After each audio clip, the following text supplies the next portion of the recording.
Hello students, आपका मेरे channel विकास education point पर स्वागत है। विद्यार्थियों, आज मैं आपको शिक्षा निदेशालय राष्ट्रीय राजधानी क्षेत्र दिल्ली द्वारा दी जाने वाली क्लास 7th के विज्ञान विषय से वर्कशीट या कार्यपत्रक 12 का अध्ययन करेंगे। विद्यार्थियों, यह कार्यपत्रक 26 अगस्त 2021 की है। आइए अध्ययन करते हैं। आज का हमारा टॉपिक है प्राणियों में पोषण, घास खाने वाले जंतुओं में पाचन। तो आइए विद्यार्थियों पढ़ते हैं, समझते हैं और दिए गए प्रश्नों के उत्तर लिखते हैं। कोमल जो कक्षा 7वीं की एक विद्यार्थी है, एक दिन नज़दीक के पाठशाला में शैक्षिक भ्रमण पर गई थी। वहाँ उसने देखा कि गाय तथा भैंस आराम करते हुए भी अपना मुंह चलाए या जुगाली करते जा रहे थे। विद्यार्थियों, घास खाने वाले जंतु घास या भोजन को जल्दी जल्दी निगल कर आमाशय के एक अलग भाग में भंडारित कर लेते हैं।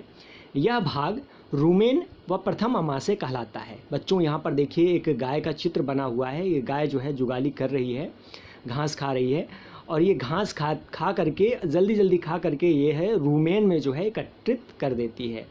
ठीक है, तो यहाँ पर ये जिसे हम प्रथम आमाशय कहते हैं, इस प्रथम आमाशय में जो है वो रूमेन, जिसे हम रूमेन कहते हैं, यहाँ पर ये जल्दी जल्दी खा करके यहाँ पर एकत्रित करती है। रूमेन में भोजन का आंशिक पाचन होता है, जिसे जुगाल या कड कहते हैं, परंतु बाद में जंतु इसको छोटे पिंडकों के रूप में पुनः मुख में लेता है, जिसे वह चबाता रहता है। इस प्रक्रिया को जो है जुगाली करना या रोमंथन कहते हैं और ऐसे जंतु रोमिनेंट्स अथवा रोमंथी कहलाते हैं। अर्थात ये गाय जो है क्या है बच्चों, कैसा जीव है? एक रोमंथी जीव है जो कि जुगाली करती है। ठीक है ना। आगे देखते हैं बच्चों। घास में सेलुलोज की प्रचुरता होती है, जो एक प्रकार का कार्बोहाइड्रेट है। घास में बच्चों, ये घास है तो घास में क्या है? सेलुलोज पाया जाता है, सेलुलोज। तो घास में सेलुलोज की प्रचुरता होती है। यह एक प्रकार का कार्बोहाइड्रेट होता है बच्चों। ठीक है। रोमिनेंट्स में भोजन के सेलुलोज का पाचन क्षुद्रांत एवं बृहदांत्र के बीच में थैलीनुमा संरचना, जिसे अंधनाल कहते हैं, जिसमें जो है जीवाणुओं के द्वारा किया जाता है। तो बच्चों, ये जीवाणु जिन जीवाणुओं के द्वारा जो है क्षुद्रांत एवं बृहदांत्र में और ख़ास तौर से जुगाली करने वाले जानवरों में जो जीवाणु पाए जाते हैं, वे जीवाणु मनुष्य के आहार नाल में अनुपस्थित होते हैं, इसलिए मनुष्य सेलुलोज को पचा नहीं सकता है। ठीक है। तो वे जीवाणु मनुष्य के आहार नाल में उपस्थित नहीं होते हैं या अनुपस्थित होते हैं, इसलिए मनुष्य सेलुलोज को पचा नहीं सकता है। तो ये था आज का हमारा कार्यपत्रक। आइए प्रश्नों के उत्तर करते हैं बच्चों। तो सबसे पहले हम देखते हैं, पहला प्रश्न है रूमेन किसे कहते हैं। सेकंड क्वेश्चन है रूमेनेंट्स के 3 उदाहरण लिखिए।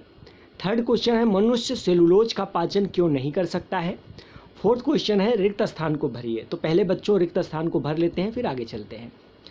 घास में खाली स्थान की प्रचुरता होती है, तो क्या किसकी बच्चों? सेलुलोज की, जो एक प्रकार का खाली स्थान है, कार्बोहाइड्रेट है बच्चों। यहाँ पर हो जाएगा कार्बोहाइड्रेट है। जंतु जो जुगाली करते हैं रोमिनेंट्स अथवा रोमंथी कहलाते हैं। यहाँ पर रोमिनेंट्स अथवा रोमंथी आ जाएगा। तो इस प्रकार से हम इसको फिल कर लेंगे। ठीक है। आगे देखते हैं बच्चों, पहले प्रश्न का आंसर करते हैं। रूमेन किसे कहते हैं? तो इसका आंसर लिखेंगे घास खाने वाले जंतु घास को जल्दी जल्दी निगलकर आमाशय में एक अलग भाग में भंडारित कर लेते हैं। यह भाग रूमेन या प्रथम आमाशय कहलाता है। नेक्स्ट क्वेश्चन है क्वेश्चन नंबर 2, रूमिनेंट्स के 3 उदाहरण लिखिए। तो बच्चों, गाय, भैंस, बैल, बकरी, ऐसे जानवर जो जुगाली करते हैं वो सब रूमिनेंट्स के अंतर्गत आएंगे। ठीक है। चलिए, आप कमेंट करके हमें कुछ और जानवरों के नाम इसमें बताइएगा।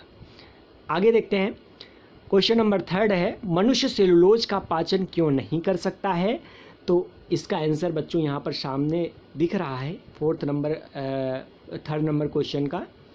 यहाँ से भी कर सकते हो और हमने यहाँ बता भी रखा है, आप इस प्रकार से भी कर सकते हैं। ये जीवाणु मनुष्य के आहार नाल में अनुपस्थित होते हैं, इसलिए मनुष्य सेलुलोज को नहीं पचा सकते हैं। ठीक है। तो यह था आज का हमारा कार्यपत्रक बच्चों। कोविड-19 जैसे महामारी से सुरक्षित रहने के लिए हमें 2 गज अथवा 6 फीट की शारीरिक दूरी का पालन करना चाहिए। धन्यवाद।